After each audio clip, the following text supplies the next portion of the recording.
مجھے یہ معلوم ہو کر بہت افسوس ہوا کہ میری تصویر کچھ لوگوں نے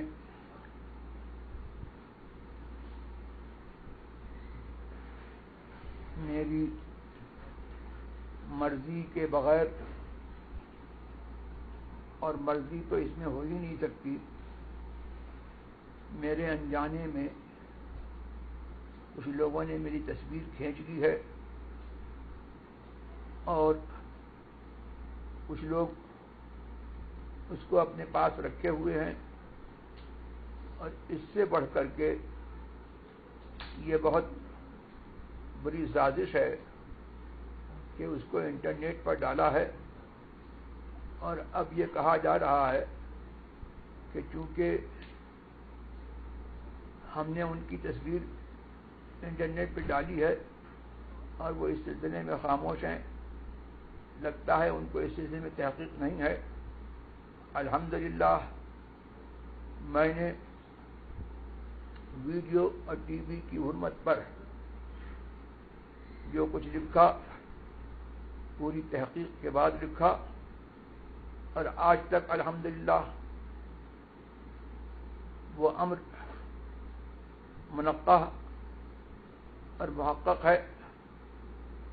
اور یہ کوئی اختلافی مسئلہ نہیں ہے جس میں کسی کے اجتہاد کو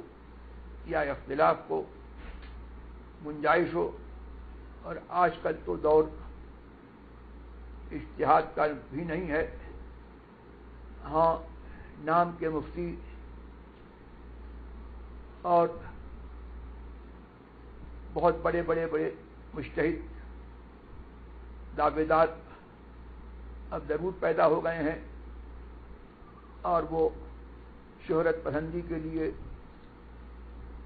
اور جدت پسندی کے طور پر ان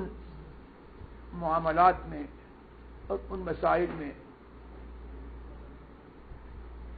جن میں آج تک ماضی قریب کے علماء میں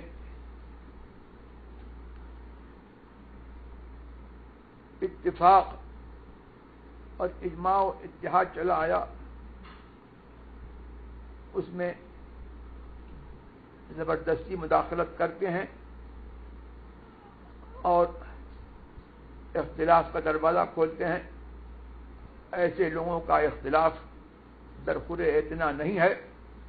اور ہرگز ان کا اختلاف قابل اعتبار نہیں ہے۔ میں ان لوگوں سے جنہوں نے کسی طور پر میری تصویر کھینچی اور اس کی نمائش کرتے ہیں، اپنے پاس رکھے ہوئے ہیں، میں ان سے بھی کہتا ہوں، اور جن لوگوں نے انٹرنیٹ پر میری تصویر ڈالی ہے، میں ان سے بھی